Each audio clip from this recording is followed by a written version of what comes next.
कोयले का प्रकार है जिसका वाणिज्य प्रयोग में अधिक उपयोग किया जाता है? वो कौन सा कोयले का प्रकार है जिसका उपयोग वाणिज्य वाणिज्य प्रयोग में अधिक किया जाता है? वाणिज्य का मतलब आपको पता होना चाहिए। पहला ऑप्शन है लिग्नाइट, दूसरा है पीट, तीसरा है एंथासाइट, चौथा है बिटुमिनस। ठीक है, अब ये चारों ऑप्शन आपको यहाँ पर मिलेंगे देखने को, तो इन चारों के आपको करेक्ट आंसर भी पता होना चाहिए, करेक्ट आंसर क्या रहेगा। ठीक है, तो अगर हम इसका राइट आंसर देखें तो जो बिट्टूमिनस है वो एक कोयले का प्रकार है। इसका राइट आंसर भी आपका बिट्टूमिनस मतलब कि correct answer number option number घ इसका करेक्ट आंसर हो जाएगा। ठीक है, तो इस तरीके से ये क्वेश्चन आपका कंप्लीट हो जाता है। अब चलते हैं सेकंड क्वेश्चन की तरफ कि इसका आंसर क्या रहता है। ठीक है, तो सेकंड क्वेश्चन अगर देखें हम तो क्वेश्चन नंबर 12 आपका रहेगा। यहाँ पर पूछा गया है निम्नलिखित का ऊर्जा का नवीकरणीय स्रोत है। निम्नलिखित में ऊर्जा का नवीकरणीय स्रोत क्या है यह पूछा गया है। पहला है जल विद्युत ऊर्जा, दूसरा है पवन ऊर्जा, तीसरा है सौर ऊर्जा, चौथा है आणविक ऊर्जा। ठीक है, इन चारों में से आपको करेक्ट आंसर बताना होगा, तो ध्यान से इन क्वेश्चन को आप कंप्लीट करें ताकि आने वाली मैट्रिक एग्जाम में आप अच्छे नंबर से पास हो सके। ठीक है, ये क्वेश्चन हर एक तरीके से आपके लिए इंपॉर्टेंट रहने वाला है और आने वाली मैट्रिक एग्जाम में आप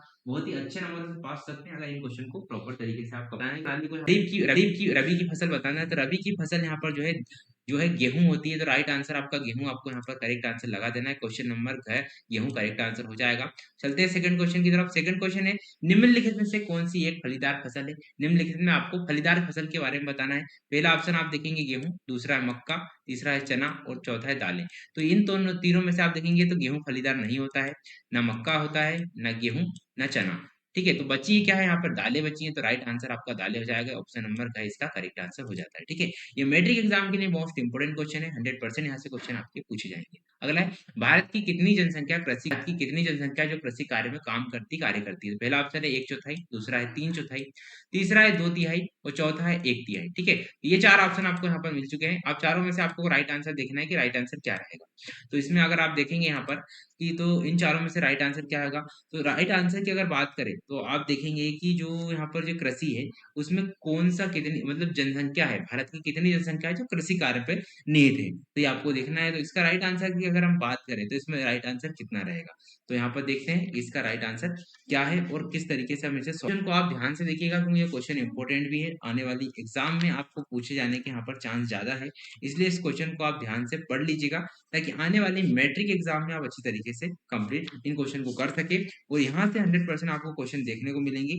इसीलिए ही हम ये क्वेश्चन आपको प्रोवाइड कर रहे हैं ताकि आने वाली एग्जाम में आप अच्छी तरीके से प्रिपरेशन करें और आपको एक सही और आंसर मिल सके। ठीक है, सही आंसर भी और अच्छे नंबर से पास भी हो सके। ठीक है, तो ये होता है आपका क्वेश्चन। देन अगर हम इसका सॉल्यूशन देखते हैं तो यहाँ पर पूछा गया है जो कौन सी कृषि है, जो कि यहाँ पर पूछा गया है भारत की कितनी जनसंख्या है जो कृषि कार्य पर निहित है। तो भारत की हमें बताना है कि यहाँ पर भारत की कितनी जनसंख्या जो कृषि कार्य पर निहित है, इसकी जानकारी अगर हम देखें यहाँ पर तो क्या इसका राइट आंसर रहेगा। तो यहाँ पर जो है इसका जो राइट आंसर है आपके लिए इंपॉर्टेंट है और जो यहाँ पर जो है बहुत सारी जो जानकारी है इसमें इंपॉर्टेंट भी है, इसलिए हम इसका राइट आंसर आपको ध्यान से देखना है और फिर आपको समझना है, इसके बाद ही हम आपके आगे रहेंगे। ठीक है, तो हम देखते हैं इसका राइट आंसर क्या रहने वाला है। आपका राइट आंसर इसका क्या रहेगा। ठीक है, तो इसमें अगर देखेंगे आप तो ये 2/3 जो है इसका राइट आंसर रहेगा, जो इंपॉर्टेंट है। इसका राइट आंसर जो भारत की जो है 2/3 जनसंख्या है जो कृषि कार्य पर निहित है। ठीक है, इस तरीके से कंप्लीट हो जाता है। अगला क्वेश्चन है निम्न में से कौन सा से भारत की मुख्य प्रमुख खाद्यान्न फसल है। भारत की प्रमुख खाद्यान्न फसलों के बारे में पूछा गया है। पहला ऑप्शन आपका यहाँ पर देखेंगे गेहूं, दूसरा ऑप्शन आपका बाजरा, तीसरा ऑप्शन है आपका मक्का और चौथा ऑप्शन है चावल।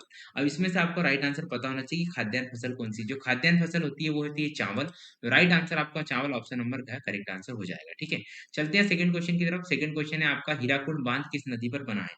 तो हीराकुंड बांध के बारे में आपको पता होना चाहिए, मोस्ट इंपोर्टेंट क्वेश्चन है इस वीडियो का। पहला सतलुज, दूसरा है गोदावरी, तीसरा है महानदी, चौथा है ब्यान नदी। तो आपको पता है कि जो हीराकुंड बांध है महानदी पर बना है और इसमें यहाँ पर पावर प्लांट से बिजली भी उत्पन्न की जाती है। ठीक है, चलते हैं सेकंड क्वेश्चन पर। सेकंड है सरदार सरोवर बांध किस नदी पर बना है। मोस्ट इंपोर्टेंट क्वेश्चन है। पहला ऑप्शन है आप देखेंगे तो वेतवा, दूसरा है नर्मदा और तीसरा है गोदावरी। ठीक है, तो यहाँ पर मिसप्रिंटिंग की वजह से कुछ प्रॉब्लम हुई है, तो इसका अगर हम देखें तो राइट आंसर इसका आएगा नर्मदा, इसका राइट आंसर है। ऑप्शन नंबर है इसका करेक्ट आंसर हो जाएगा है, क्योंकि नर्मदा इसका राइट आंसर है। यहाँ पर ऑप्शन चेंज हो सकते हैं बट आपको आंसर पता होना चाहिए, तो आप करेक्ट आंसर लगा कर आएंगे। नर्मदा नदी पर सरदार सरोवर बांध बना हुआ है।